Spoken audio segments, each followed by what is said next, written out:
Buenos días a todas, a todos. Es un gusto compartir esta mañana con todas y todos ustedes nuestra actividad semanal de las pláticas de los lunes. En esta ocasión es nuestra plática número 32, en la cual abordaremos el tema del lenguaje y derechos humanos. En esta mañana nos acompaña el maestro Alfredo Acuña Pacheco, quien es director de estudios y proyectos de la Comisión Estatal de los Derechos Humanos de Chiapas. Bienvenido, maestro. Y para continuar con nuestro orden del día de esta mañana, le pido por favor al maestro Alfredo Ruanova, quien es nuestro visitador general especializado en la atención de niñas, niños y adolescentes, que nos dé el mensaje de bienvenida en representación del presidente, el licenciado Juan José Cepeda Bermúdez. Adelante, por favor, maestro Ruanova, le escuchamos. Claro que sí. Muy buenos días a todas y a todos. Buen inicio de semana.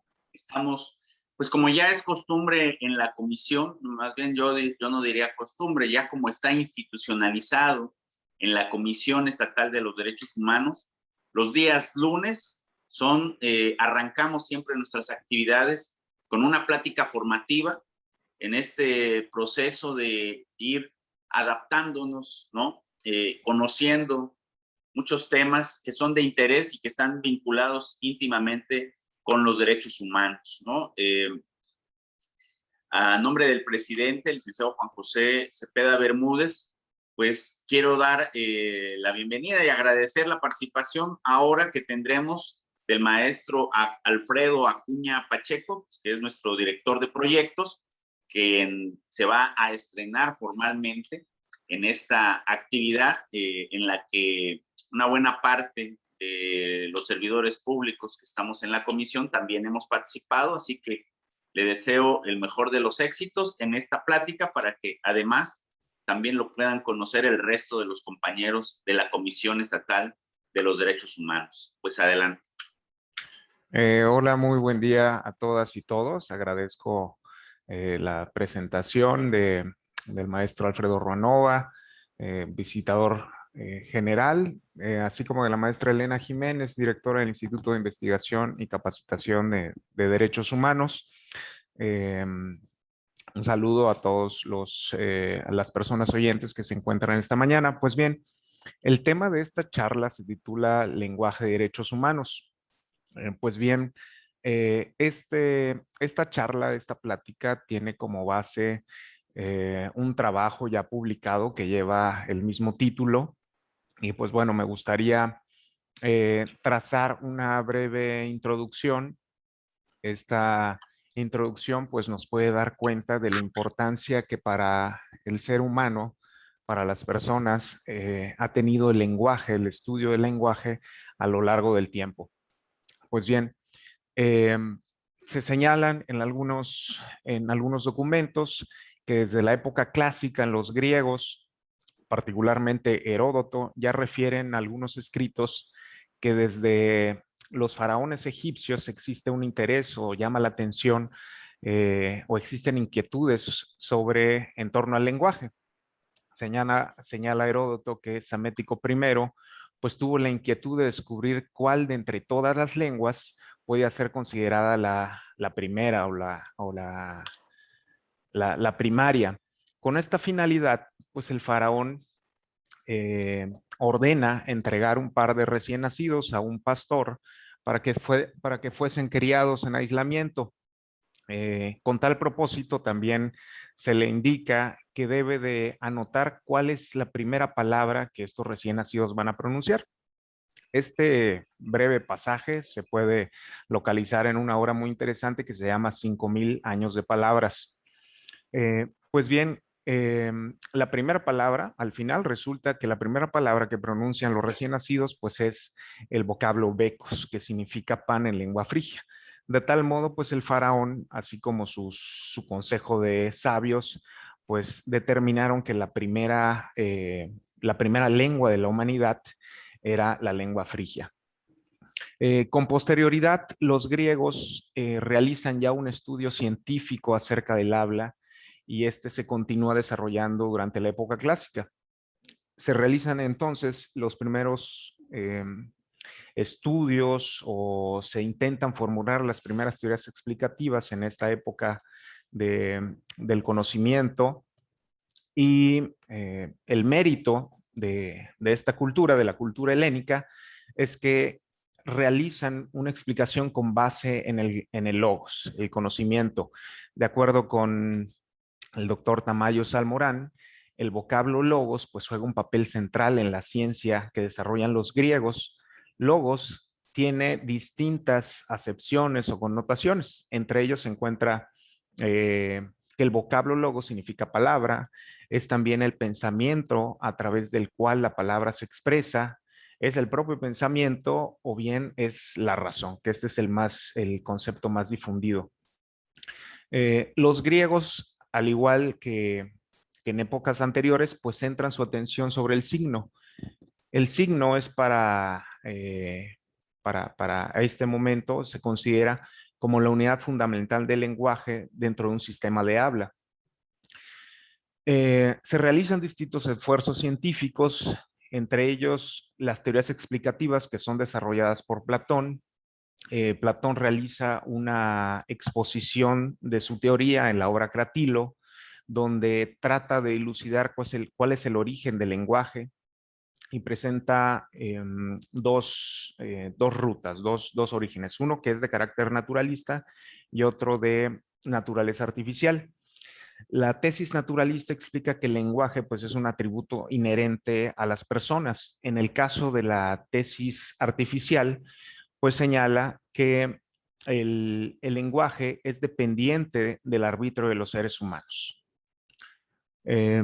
Más adelante, Aristóteles, a través de una teoría artificialista, él no se aboca, él no desarrolla el lenguaje como un atributo inherente al hombre, señala que el signo es el componente fundamental y establece el signo con relación al objeto que nombra una relación de codependencia.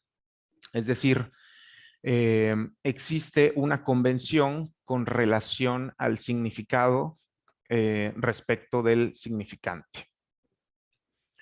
Dentro de este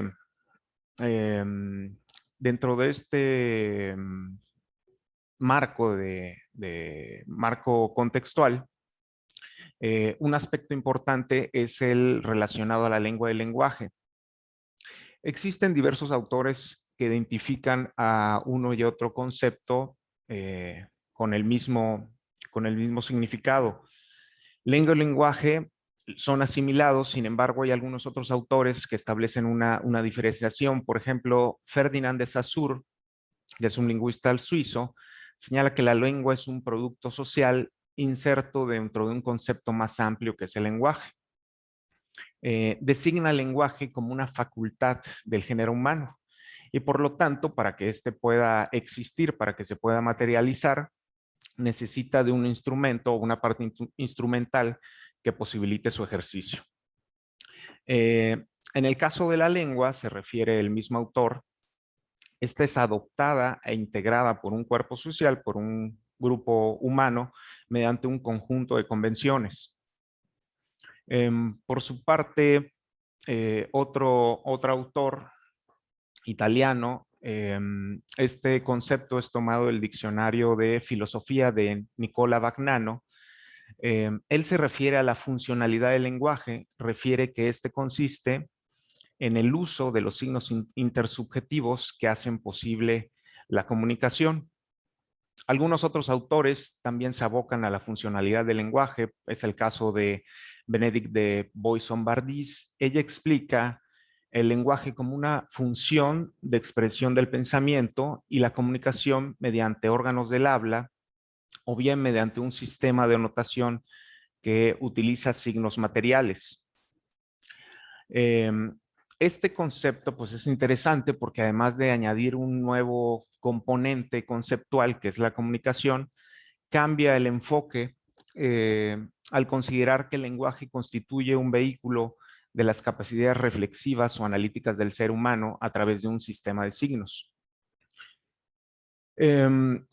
Sin embargo, todas estas posturas o todas estas posiciones ideológicas coinciden en que el lenguaje es una convención, es un lenguaje, el lenguaje es un producto artificial propio del ser humano. Se repite, perdón, se aparta entonces de esa tesis clásica de Platón, la que considera al lenguaje como un atributo natural de la persona. El lenguaje como convención, entonces, tiene como el signo, elemento base, y se configura conforme al objeto que representa. Y una vez que se determine el vocablo por ese grupo humano, por el conglomerado social, adquiere autonomía e independencia respecto del hablante para luego recibir el reconocimiento por parte de la comunidad. Cuando nos dice Saussure, cuando dichas representaciones del mundo son adaptadas por la comunidad de hablantes y luego éstas se llevan a un sistema ordenado y coherente, cumplen con la finalidad de comunicar pensamientos e ideas acerca de la realidad. Dentro de todas las sociedades, el derecho configura un aspecto de gran relevancia. El derecho dentro de un sistema de habla es también uno de los aspectos abordados y que tienen un interés predominante. Señalan algunos autores que la extensión y la frecuencia de las construcciones de los términos jurídicos depende del interés que muestra determinada comunidad hacia el derecho.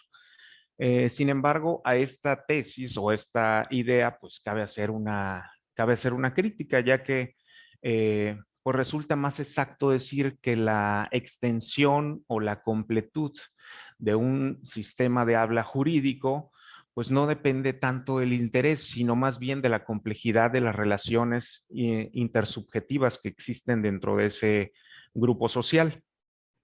Esto es lo que en realidad determina su grado de evolución y su desarrollo. Ahora bien, dentro del lenguaje existen distintos tipos de enunciados a través de los cuales éste se expresa. La función del lenguaje se proyecta hacia una doble vertiente.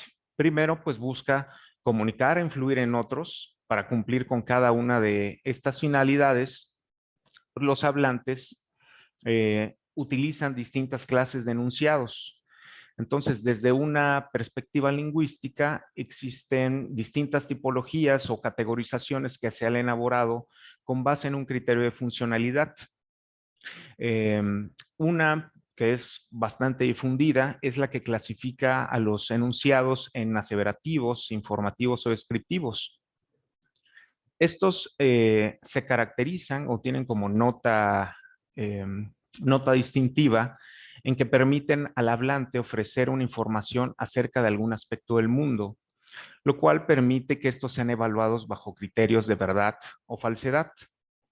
Están también los enunciados interrogativos. Esta clase de enunciados pues son expresados con la finalidad de requerir una respuesta, solicitan una respuesta o solicitan algún tipo de información. Otros más son los enunciados prescriptivos y su función radica en lograr que el destinatario de ese enunciado, la persona destinataria, se comporte de algún modo. Estos, a diferencia de los informativos o los aseverativos, pues se califican o son evaluados en términos de validez, invalidez, de justicia o injusticia, o bien son racionales o irracionales. Nuevamente voy a citar a un autor, Tamayo Salmoral. Él señala que el órgano de producción normativa, el órgano facultado para la elaboración del derecho, del material normativo, bien sea una asamblea, un soberano, pues se comunica a través de un lenguaje de carácter prescriptivo. Su discurso es elaborado en función de un conjunto de normas y no está diseñado para explicar o dilucidar.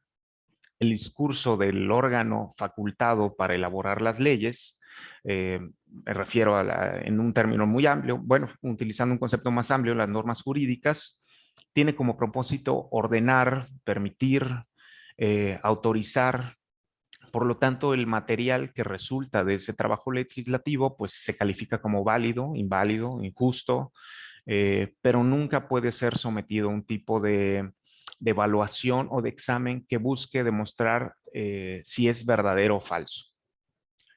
Hay un tipo especial de enunciados que se denominan performativos. Estos tienen como nota definitoria en que buscan provocar un cambio en el mundo y son evaluados bajo las categorías de afortunado o desafortunado. Será afortunado cuando produzca una transformación en el mundo y desafortunado cuando ésta no la logre.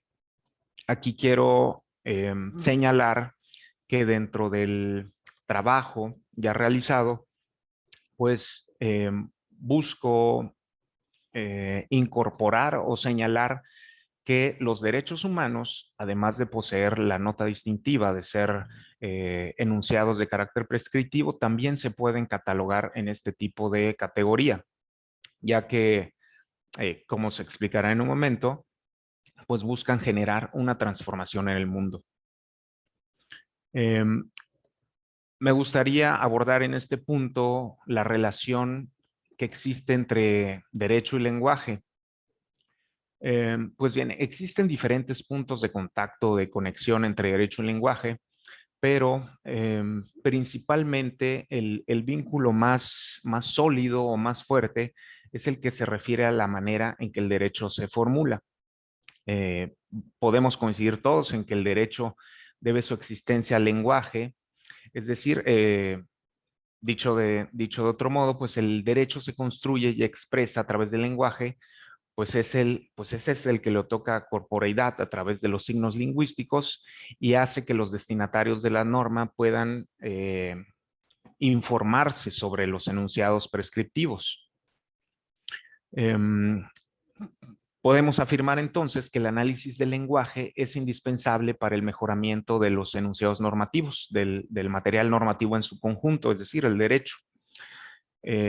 Platas Pacheco sostiene que el derecho positivo tiene como una condición sine qua non la lengua oral o escrita para su conformación completa, pues las prescripciones del orden social serían imposibles de ser asimiladas o aprendidas en la vida diaria de los destinatarios de la norma. Sobre esta misma conexión entre derecho y lenguaje, Tamayo Salmorán señala que el derecho es básicamente un lenguaje, el cual se formula en palabras que adoptan la forma de mandatos, órdenes e instrucciones. Sin embargo, aquí cabe hacer un apuntamiento, ya que el lenguaje normativo, pues solamente puede ser emitido o solamente puede provenir de cierta clase de sujetos. No todos están facultados para emitir esta clase de pronunciamientos o denunciados. Es algo a lo que se han referido algunos otros autores como Hart, la regla de reconocimiento. Básicamente la regla de reconocimiento pues se encuentra, al menos en nuestro sistema normativo, en nuestro sistema jurídico, se encuentra establecido en nuestra Constitución Federal y esta disposición de reconocimiento pues señala cuáles serán los órganos o los sujetos legitimados para la producción o elaboración del derecho. Pues bien, el derecho concebido como un lenguaje pues está conformado por expresiones lingüísticas que declaran aquellas conductas que son debidas. Mediante la asignación de significados al material jurídico, es decir, los enunciados prescriptivos que son creados por el órgano legislativo, se conjuga y se formula un nuevo lenguaje que se diferencia de aquel que sirvió de base y fue objeto de su análisis. Otro autor, Olive Crona, se me escapa en este momento el nombre, explica que el lenguaje jurídico pues, es una derivación del lenguaje común. Sin embargo, hay algunas áreas o algunas zonas del lenguaje jurídico que son altamente técnicas y por tanto son incomprensibles para las personas. Sin embargo, sus elementos más importantes no son familiares y necesarios para nuestra orientación en el mundo, dice ese autor. Por ejemplo, puedo citar puedo traer como ejemplo la institución en derecho civil que se denomina usucapión, ¿no? La usucapión, pues es un concepto, es una institución que sirve o es una de las formas para poder adquirir la propiedad. Esto pues tiene un origen estrictamente jurídico, es decir, no se nutre del lenguaje ordinario o del lenguaje no jurídico y por lo tanto podría ser incomprensible para alguien que no está familiarizado con el derecho o que no es un especialista del derecho. Otros autores nos señalan que el lenguaje jurídico, es decir, el lenguaje que emiten los órganos facultados, se formulan y se distinguen claramente del lenguaje que no lo es. Sin embargo, toma y se nutre del vocabulario del lenguaje ordinario. En este punto existen algunas otras concepciones, por ejemplo, la de Frédéric Savigny, que señala que el derecho positivo, como la lengua, pues es de formación autóctona y espontánea, es constitucionaria la forma de cómo se origina y de dónde emerge. Sin embargo, ubica él en la conciencia común del pueblo su origen, su nacimiento. El desarrollo del derecho. El derecho, una vez que llegamos a la etapa conclusiva de la formación del material normativo, requiere ser desarrollado.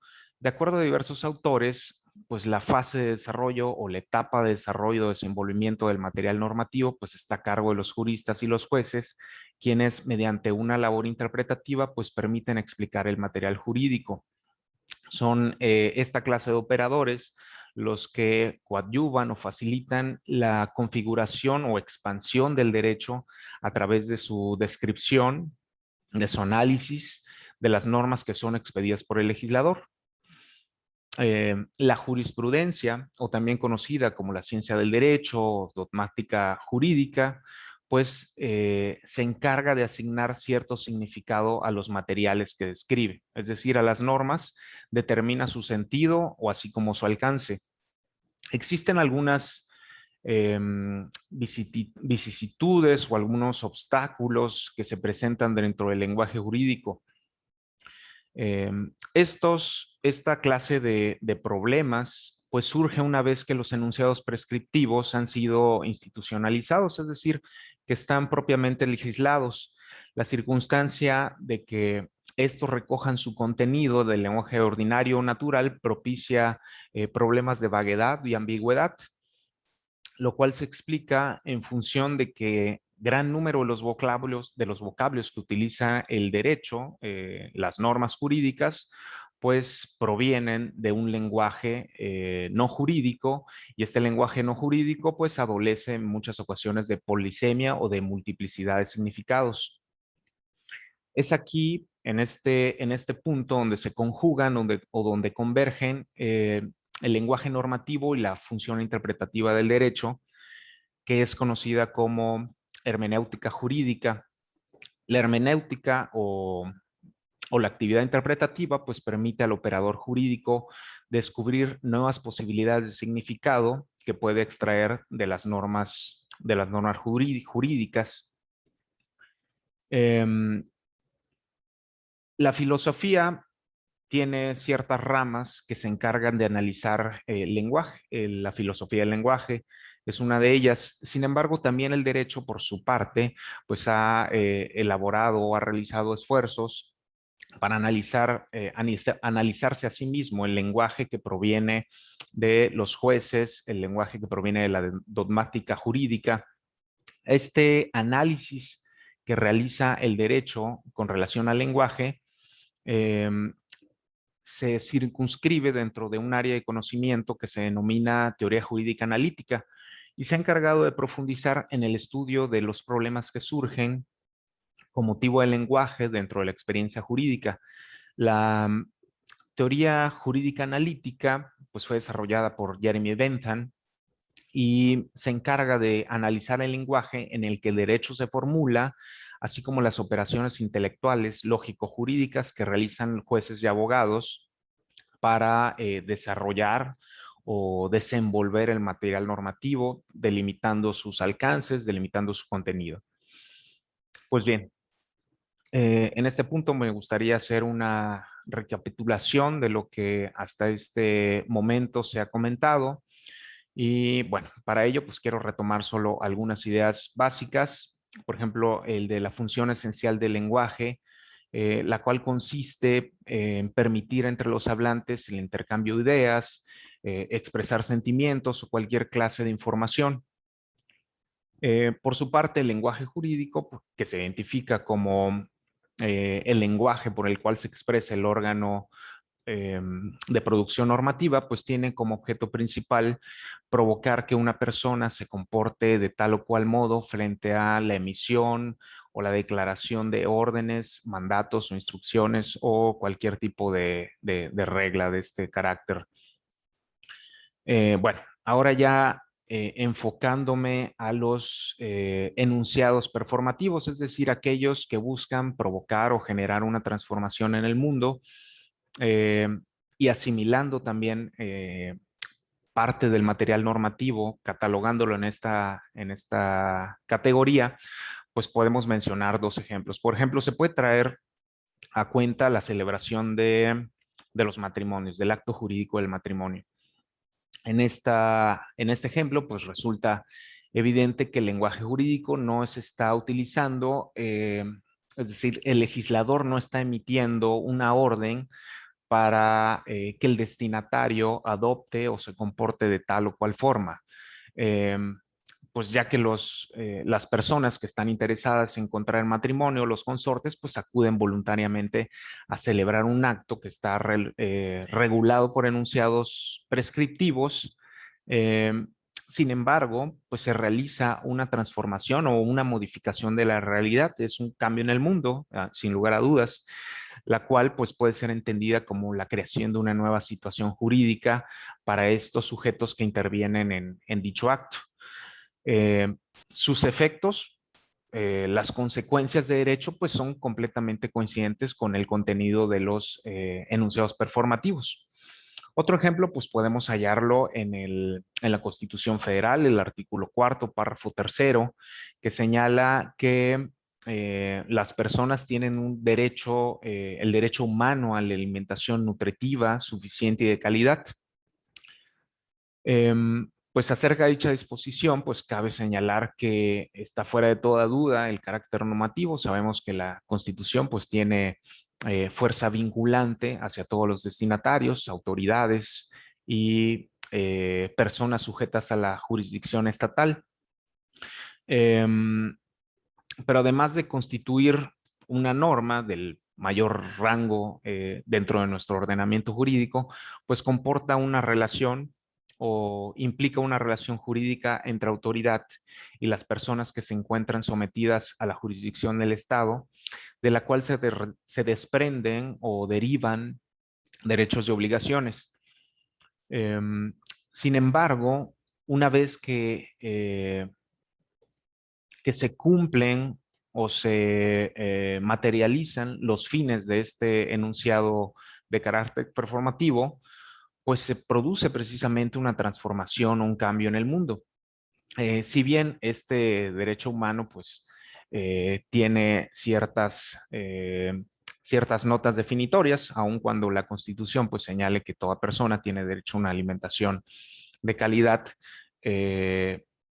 no debe ser tomado en términos literales, ¿no? Sabemos el Comité del Pacto Internacional de Derechos Económicos, Sociales y Culturales, pues ha definido a través de algunas resoluciones cuál es el contenido de este derecho y pues la obligación estatal se limita a que los alimentos pues sean accesibles y algunas otras notas características. De tal suerte, pues, se puede afirmar que la función del lenguaje jurídico, pues, no está no se limita a la exigencia de realizar una conducta determinada, sino que se extiende también a la modificación de la realidad. Con esto, pues quedan incluidos los conceptos fundamentales que informan a todo un orden jurídico, es decir, derechos subjetivos, obligaciones, que son los conceptos fundamentales de cualquier sistema normativo. El lenguaje y el derecho como un producto social. Bueno, pues los anteriores ejemplos, el del matrimonio, así como el derecho humano a una alimentación de calidad, pues son algunos botones de muestra que permiten advertir el carácter artificial que caracteriza el lenguaje ordinario y jurídico, ya que no puede haber un ejemplo más evidente de producto social, es decir, convencional, como lo es el derecho. Refiriéndome al mismo autor, Oliver Crona, pues él señala que los derechos y deberes, al igual que las potestades y calidades jurídicas, pues no pertenecen al mundo sensible, al mundo de los hechos. El derecho, pues, produce consecuencias jurídicas por medio del condicionamiento de la realización de determinados hechos. Por eso las consecuencias de derecho se producen o se actualizan porque porque así está establecido el derecho, para que éste pueda actualizarse o pueda generar, más bien, es más adecuado decir, para que pueda generar los efectos, pues requiere de la realización de ciertas condiciones que el mismo derecho prevé. Ahora bien, la relación entre el lenguaje y los derechos humanos. Pues bueno, yo en ese documento pues suscribo la tesis que concibe los derechos humanos, al igual que el lenguaje, pues como un producto cultural, es una convención, es una construcción cultural, es artificial al mismo tiempo. Los derechos humanos pues han ido conformándose a través de un extenso proceso histórico, se han gestado y se han estructurado de forma acumulativa expectativas sobre un mundo mejor que son comunes a todas las personas. No pretendo exponer o referirme a un concepto o a una concepción de derechos humanos, simplemente yo entiendo a esta clase de derechos, a los derechos más básicos, como expectativas sobre una mejor calidad de vida. Y bueno, aquí me parece muy pertinente traer a cuenta la idea de Norberto Bobbio precisamente sobre el origen de los derechos humanos. Él en un libro muy conocido que se titula El tiempo de los derechos, pues señala que los derechos nacen o, o pueden nacer, nacen cuando el aumento del poder del hombre sobre el hombre, que viene irremediablemente acompañado de los progresos técnicos, del desarrollo tecnológico, eh, pues, y en consecuencia, pues, de la capacidad del hombre de dominar a la naturaleza y a los demás, pues crea nuevas amenazas a la libertad del individuo, o bien descubre nuevos remedios a su indigencia, dice él. Esta clase de amenazas o de peligros a los que se refiere Bobbio, pues se desactivan con cierto tipo de exigencias de límites al poder. Se está refiriendo de manera muy clara a los derechos humanos. Estos remedios se facilitan con la exigencia de intervenciones protectoras del mismo poder. O sea, es el mismo poder el que se limita a sí mismo a través de barreras, las cuales se encuentran representadas por los derechos humanos. En el mismo libro, El tiempo de los derechos, pues señala el autor, Norberto Bobbio, que ciertas exigencias nacen solo cuando nacen ciertas necesidades, vienen aparejadas unas con otras. Las nuevas necesidades pues nacen en relación a un cambio de condiciones sociales y cuando el desarrollo técnico pues permite satisfacerlas.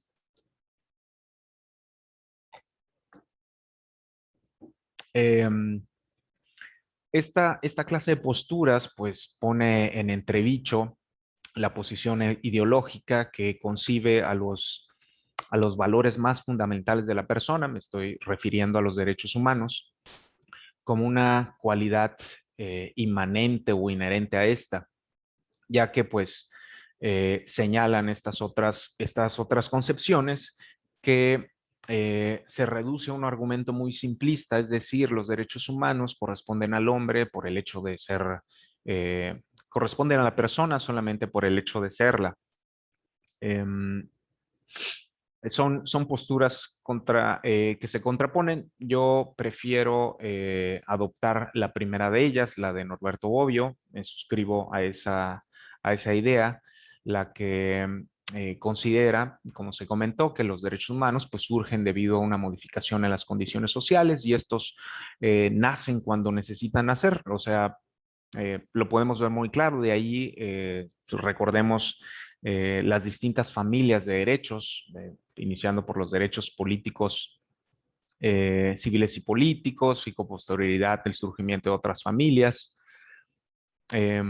En el mismo tenor o en la misma línea argumentativa, pues otro autor importante para el derecho constitucional, Luigi Ferrajoli, él destaca que la progresiva ampliación o expansión de la esfera jurídica de la persona, pues ha constituido una historia que no es de carácter teórico, sino más bien de naturaleza social y política, ya que ninguno de los derechos, señala él, pues ha caído desde lo alto, ¿no? De manera vertical, como actos graciosos del soberano o de la autoridad, sino que significan conquistas frente al poder y a sus múltiples expresiones, bien sean físicas, económicas, militares, políticas.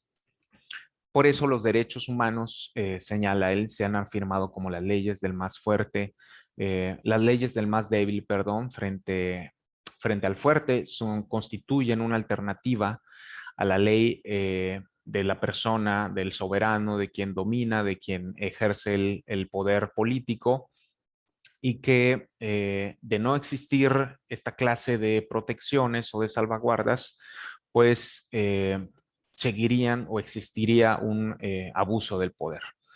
Eh, recordemos una frase muy célebre de Blackstone que señala que el poder eh, corrompe, corrompe a la persona, y el poder absoluto pues corrompe de manera absoluta, palabras más, palabras menos.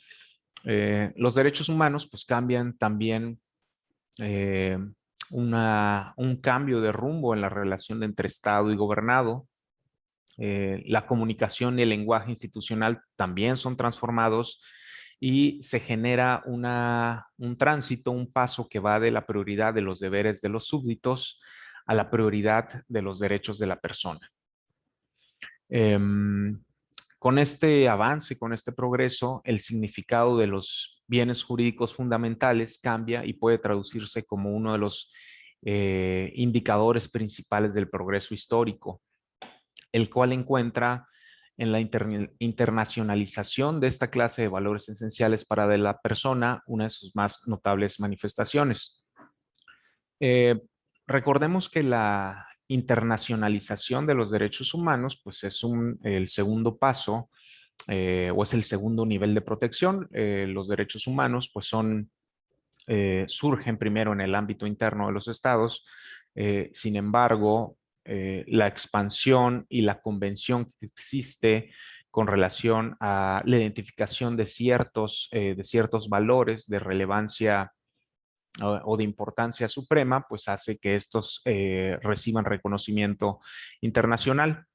Se pasa entonces del reconocimiento de derechos en sede doméstica al reconocimiento internacional o transnacional, que algunos autores señalan que el reconocimiento de los derechos de la persona de un Estado se traslada o se avanza al reconocimiento de los derechos del ciudadano en el mundo, señala él, desde el derecho interno de los Estados a través del derecho entre los Estados, el cual se expresa por primera vez a través de la Declaración Universal de Derechos Humanos. Sin duda, este momento histórico, en el año 48 del siglo pasado, pues significa el punto de no retorno, dice Norberto Bobbio en la historia de la humanidad. Algunos de los efectos de esta internacionalización o reconocimiento transnacional de los derechos humanos es que el proceso expansivo permite a la persona ocupar un nuevo y un lugar privilegiado dentro del ámbito internacional, eh, mismo que desemboca en nuevas relaciones jurídicas entre estados y personas que surge con motivo de la celebración de tratados internacionales. Sobre este punto, la Corte Interamericana de Derechos Humanos pues ya se pronunció a través de la opinión consultiva OC 0282. La Corte, el Tribunal Interamericano, pues señala que los derechos o los tratados modernos sobre derechos humanos, pues no son tratados multilaterales de tipo tradicional, los cuales son celebrados o concluidos en función de un intercambio recíproco de derechos para el beneficio mutuo de las partes contratantes, ya que su objeto y fin, pues lo constituyen los derechos fundamentales de los seres humanos frente al propio Estado como frente a otros estados contratantes.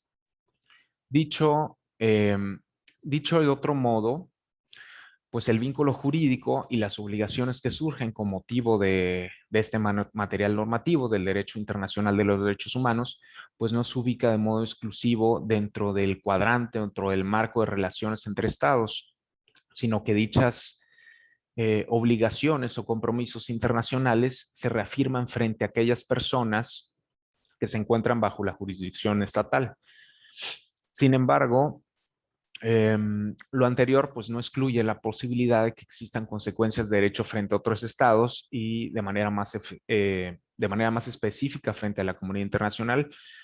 Bueno, esta parte se refiere a que, por ejemplo, todos aquellos estados que forman parte de la Organización de Estados Americanos, de acuerdo con la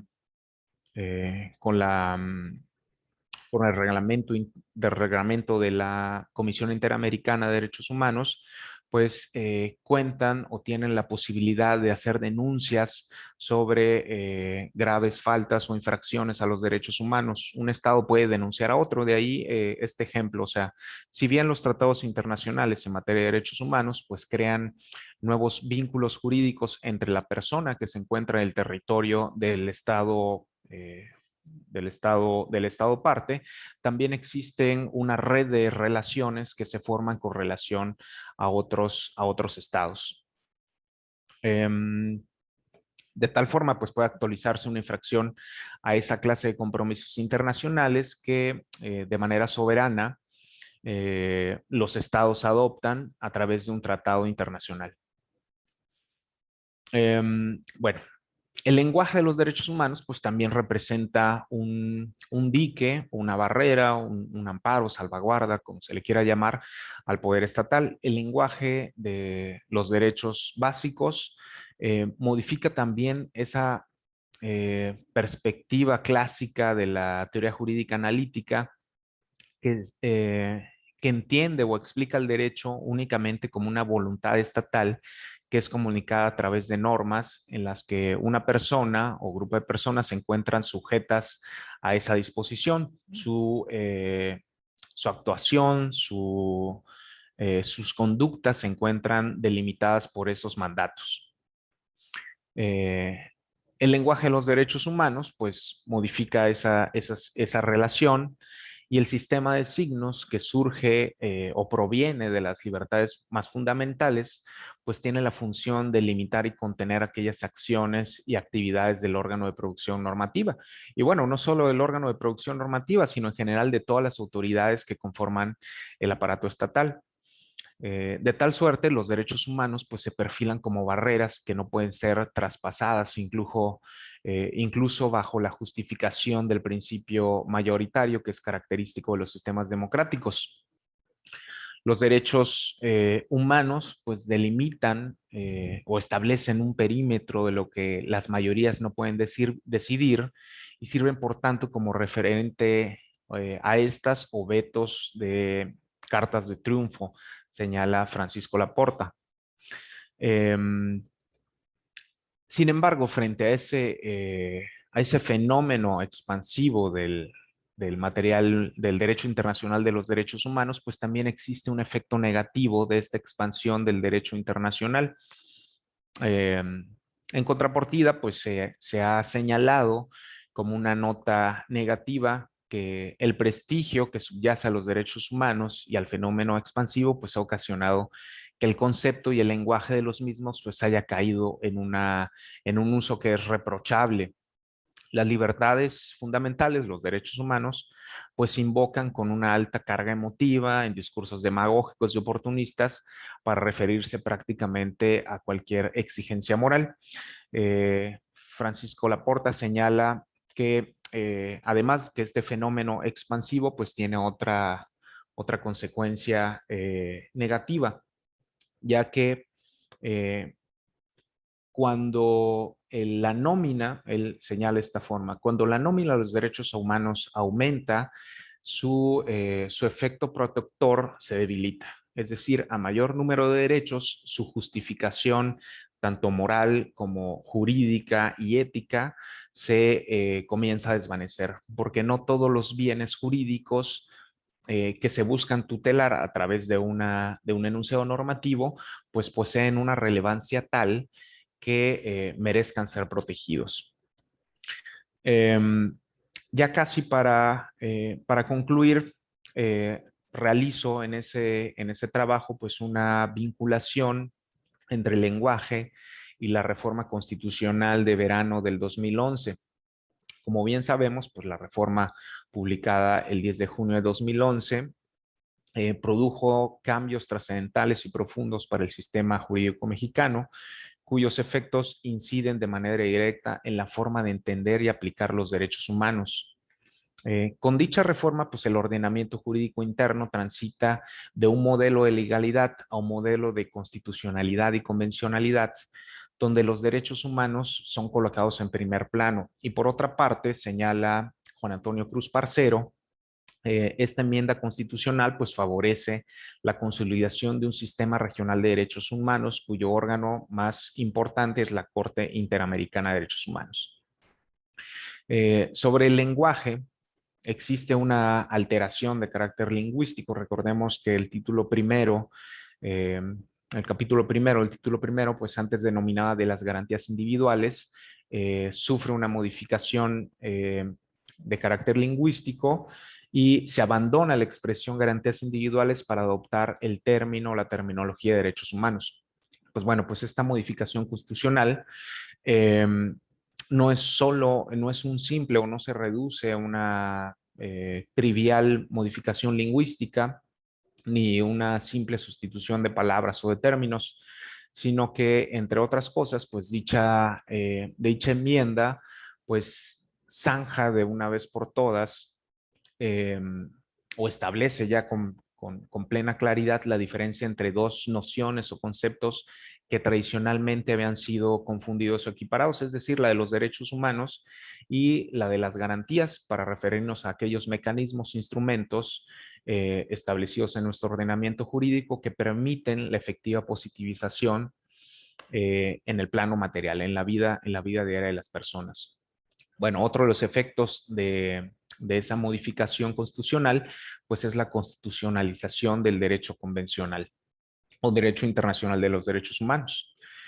Otro de los efectos de esta reforma, pues es que las normas relativas a la protección de los individuos y los grupos contra violaciones gubernamentales o provenientes del Estado, es que sus derechos garantizados internacionalmente son constitucionalizados. Esto quiere decir que el derecho convencional de los derechos humanos se encuentran ubicados al mismo nivel que las normas internas, que las normas reconocidas en sede interna. La incorporación en el ámbito interior del material normativo de fuente internacional, pues trae implícito el beneficio de una mejor protección de la persona en virtud de una función complementaria del marco jurídico supranacional. Es lo que dentro de la teoría constitucional se ha denominado como bloque de constitucionalidad. De ahí que el catálogo de libertades fundamentales reconocido en favor de la persona, pues sea objeto o haya sido objeto de una notable expansión, ya que ahora no solamente se encuentra integrado por los derechos reconocidos en nuestra Constitución Federal, sino también por todas las normas de derechos humanos de fuente internacional. Bueno, de fuente internacional y de los que el Estado mexicano es parte. Em, bueno, además de esta significativa expansión, pues la reforma implementa o establece ciertos criterios hermenéuticos. Em, esto impacta sobre la manera en que los operadores jurídicos van a referirse a las normas de derechos humanos. El lenguaje que será utilizado por los operadores jurídicos sufre o se pretende que sufra una modificación, ya que se incluyen ciertos parámetros o ciertas herramientas hermenéuticas que obligadamente han de ser aplicados por todas las autoridades que conforman la estructura estatal. De tal modo, pues podemos referirnos a los criterios que ya tenemos, que ya son bien conocidos, el criterio interpretativo pro persona o pro homine y el de interpretación conforme, que se encuentran previstos en el párrafo segundo del artículo primero constitucional. Con relación al principio pro persona, pues podemos señalar que su función interpretativa o hermenéutica impone al operador jurídico el deber de acudir a la norma más favorable o a la interpretación que resulte más protectora, o de manera inversa, rechazar la interpretación más restrictiva cuando se trata de establecer límites permanentes al ejercicio de los derechos. Este principio o esta directriz interpretativa pues establece que ante distintas interpretaciones o alternativas de significados que se puedan desprender de una norma de derechos humanos, pues se debe optar por aquella que conduzca a la protección más amplia de la persona y de sus derechos, descartando de este modo las que sean más restrictivas. Por lo que hace la interpretación conforme, pues ya la primera sala de la Suprema Corte de la Justicia ha hecho algunas interpretaciones, algunos conceptualizaciones en torno a este criterio y señala que se trata de una regla de carácter previo que impone al operador jurídico la obligación de elegir entre una multiplicidad de significados que encierra la norma, aquel que sea compatible con el texto fundamental. Esto pues tiene un doble propósito. Por un lado, pues se busca evitar que una norma identificada como conflictiva pues sea declarada inconstitucional, y por otro, lograr que dicha norma continúe subsistiendo dentro del ordenamiento jurídico. En este orden de ideas, pues el intérprete debe evitar en la medida de lo posible ese desenlace, es decir, la declaración de inconstitucionalidad, y buscar en su lugar pues una armonización a través de la extracción del significado que mejor se ajuste al material, a la Constitución. Además de estos criterios hermenéuticos, pues establece una serie de principios que ya conocemos, el principio establecidos en el párrafo tercero del artículo primero constitucional, el principio de universalidad, de interdependencia, indivisibilidad y el de progresividad, que configuran pues una serie de pautas que todas las autoridades de todos los poderes y órdenes gubernativos se encuentran obligadas a observar. Señala Sandra Serrano que este conjunto de principios constituye un complejo sistema de interpretación, de aplicación e implementación de los derechos humanos, pero también representa un esquema de evaluación de políticas públicas.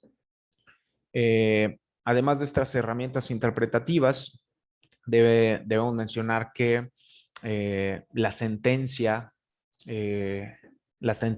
de la Corte Interamericana de Derechos Humanos con motivo del caso de Rosendo Radilla, pues emite distintas medidas, distintas directrices que van dirigidas al Poder Judicial Federal en distintas resoluciones. Por ejemplo, se tiene el expediente Varios 912-2010 o la contradicción de tesis 293 2011. Recordemos que el expediente Varios 2010 pues tiene como propósito que la Suprema Corte defina cuáles son las obligaciones que corresponden de manera particular, de manera específica al Poder Judicial de la Federación.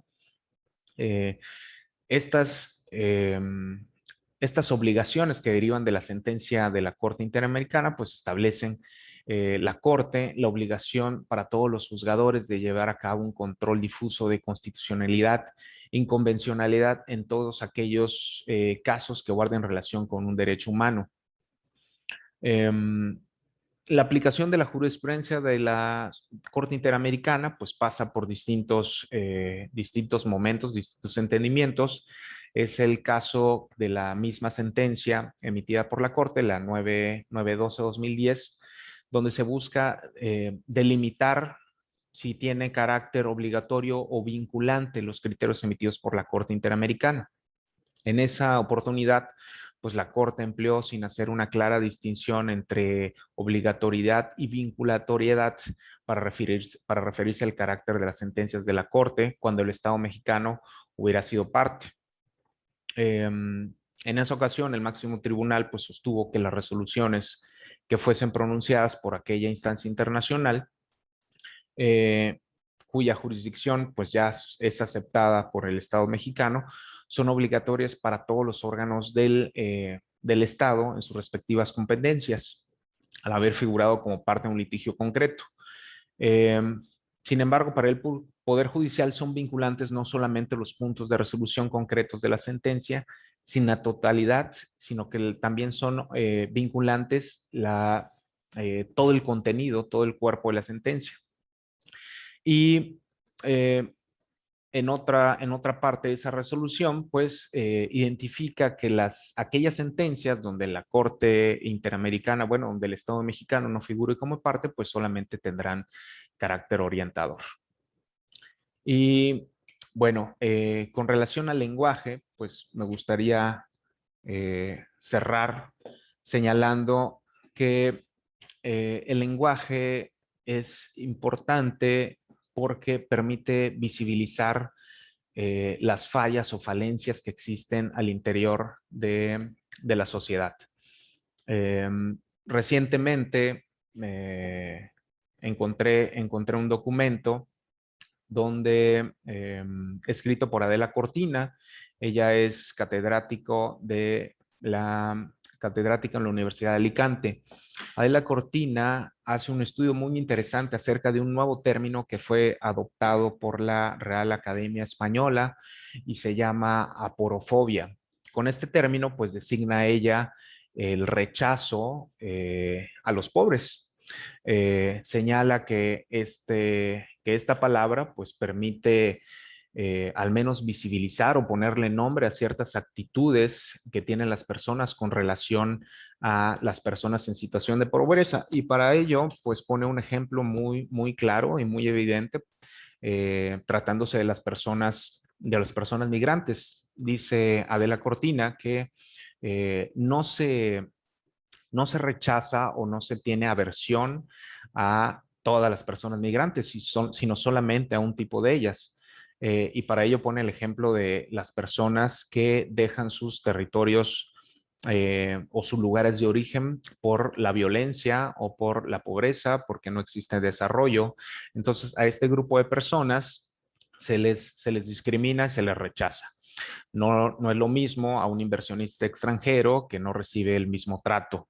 Y ya desde el lenguaje, pues están realizando o se están fijando o imponiendo ciertas notas negativas a una persona migrante. Por ejemplo, cuando se utiliza la palabra ilegal, ya la utilización de ese término, pues está generando una carga negativa en el imaginario de las personas.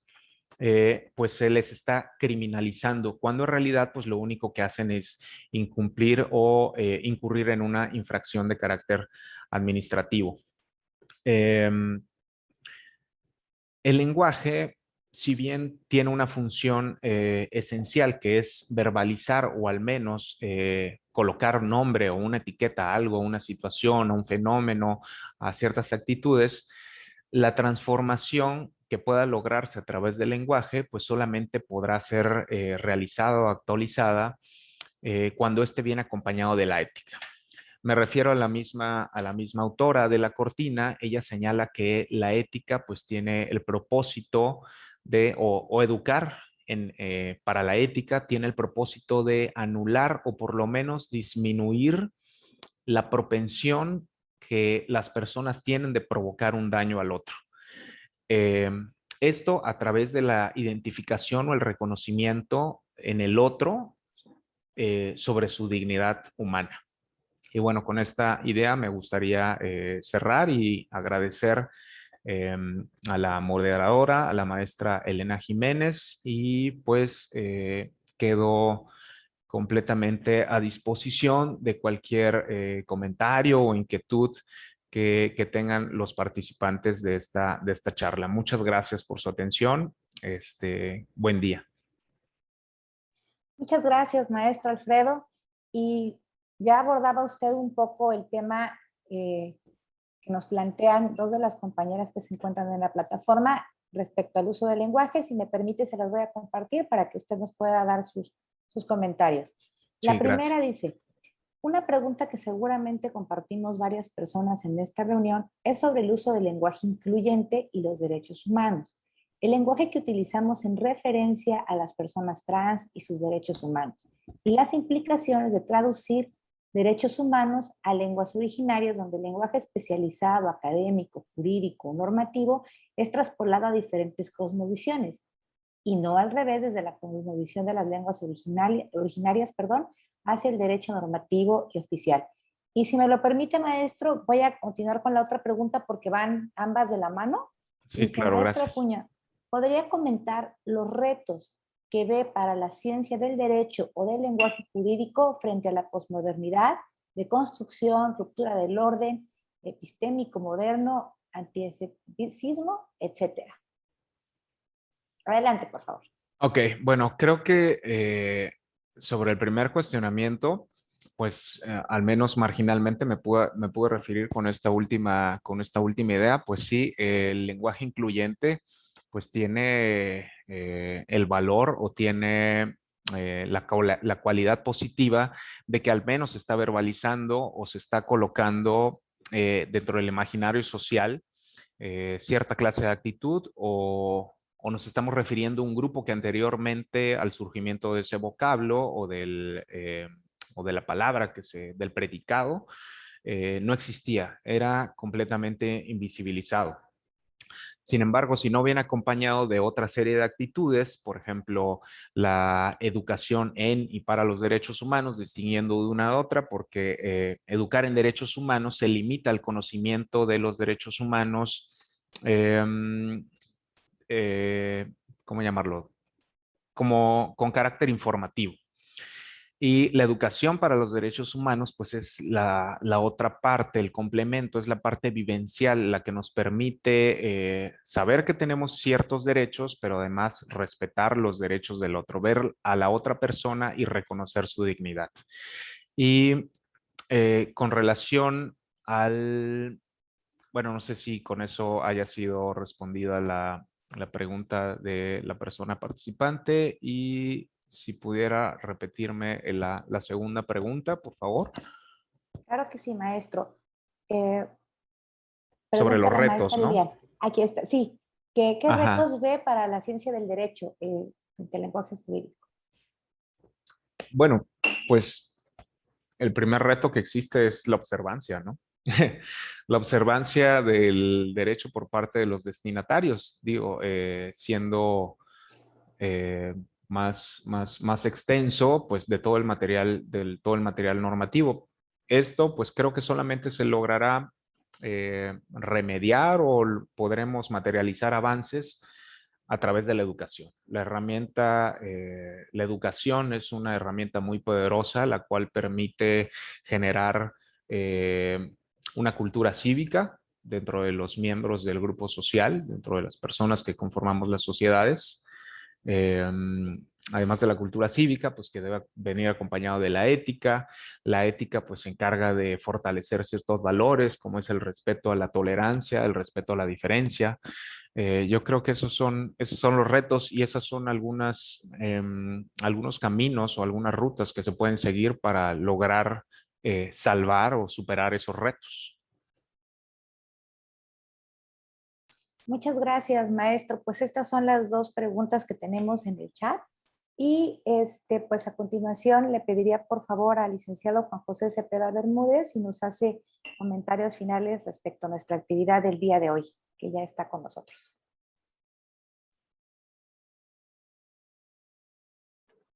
Muchas gracias, maestra Elena. Saludo con afecto al maestro Alfredo Gracias. Acuña Pacheco.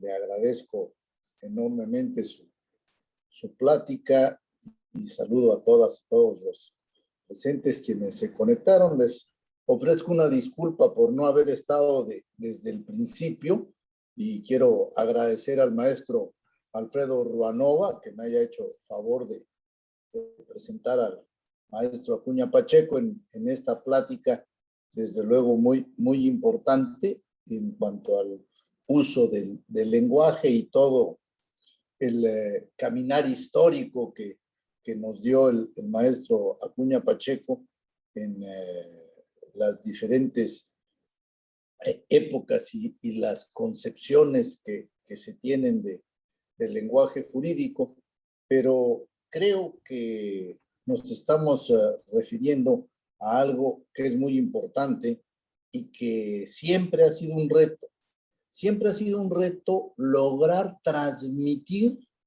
lo que nosotros pensamos y que el interlocutor lo entienda o lo capte, lo interprete como nosotros lo estamos pensando.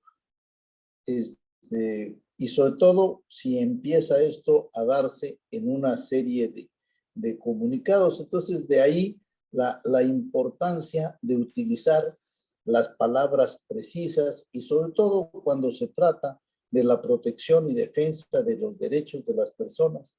Es muy importante que se haga, ¿sí?, en los términos correctos, porque con facilidad nos confundimos. Nuestro idioma es tan rico, es tan prolijo, que podemos incurrir con facilidad en errores, y cuando se trata de tutelar derechos, pues sería muy grave que quedara algo desprotegido o alguien desprotegido por el mal uso del lenguaje o por no utilizar las palabras precisas.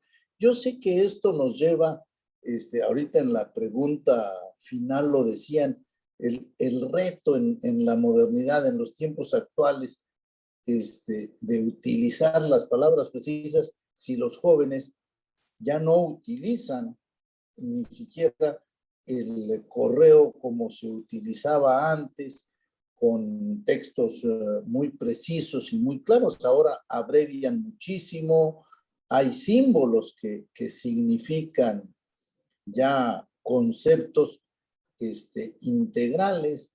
Entonces, sí es importante que en materia jurídica, pues seamos cuidadosos de esos términos. Miren, les voy a poner un ejemplo de algo que acabo de ver hace unos minutos. Ahorita les platico rápido por qué me atrasé, es un tema muy importante también, pero les platico, fui convocado a una reunión que el título o el membrete de la reunión es Reunión Estatal con presidentes municipales electos en materia de seguridad. Si ustedes ven el texto, pareciera que hubieran presidentes municipales electos en materia de seguridad y otros no electos en materia de seguridad. Pero resulta que la elección no es en materia de seguridad. La redacción correcta hubiera sido reunión estatal con presidentes municipales electos o de presidentes municipales electos en materia de seguridad. La reunión es en materia de seguridad, pero los que son electos son los presidentes municipales. ¿Sí me explico? El haber puesto electos en materia de seguridad, ¿sí?, pareciera que en lo que los eligieron fue en materia de seguridad. Entonces, de ahí la importancia, ¿sí?, de nuestro lenguaje tan rico, ¿sí?, que nos permite expresarnos con precisión, con claridad, ¿sí?, y más cuando se trata, como decía yo hace unos minutos, de la tutela, de la protección de derechos fundamentales de las personas. Yo le agradezco muchísimo al maestro Acuña Pacheco porque pues, nos dio un paseo por la historia del lenguaje jurídico en la protección de los derechos, ¿sí? Y efectivamente se van transformando los significados o van cambiando los significados de acuerdo a los tiempos o se van encontrando palabras más precisas, como el ejemplo que nos ponía de Adela Cortina con la palabra de aporofobia. Efectivamente, la xenofobia la conocemos como una fobia más generalizada, pero aquí Adela Cortina la hace más precisa al referirse estrictamente a la fobia por la razón de la pobreza en que llegan las personas que se encuentran en situación de movilidad. Y que no vamos a entrar al tema, es un tema muy profundo. Ahorita estamos viviendo en Chiapas una crisis migratoria muy fuerte y uno de los temas críticos es esa aporofobia que se ha hecho presente, ¿sí?, en las poblaciones receptoras. Las poblaciones receptoras, ¿sí?, generan un sentimiento de aporofobia por el hecho de que las personas que llegan son personas que llegan en situación de pobreza. Pero bueno, yo les agradezco muchísimo a todas y todos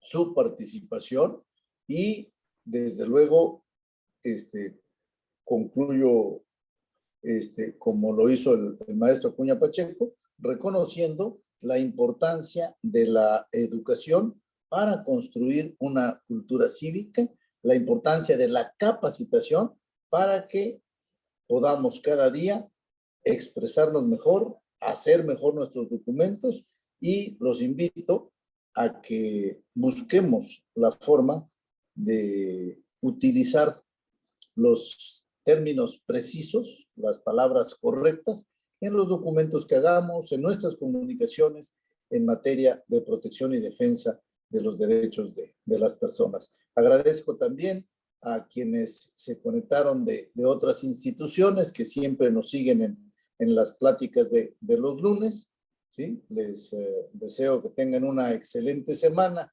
y le pido a la maestra Elena si nos hace favor de poner en pantalla nuestro reconocimiento que haremos llegar al maestro Acuña Pacheco de manera física, ¿sí? Si nos hace favor, maestra Elena. Muchísimas gracias a todas y todos, que tengan un excelente día y que tengan una muy buena semana. Muchas gracias, presidente. Y si son tan amables todas y todos, por favor, de prender su cámara para que nos podamos tomar una foto final en compañía de nuestro invitado de esta mañana.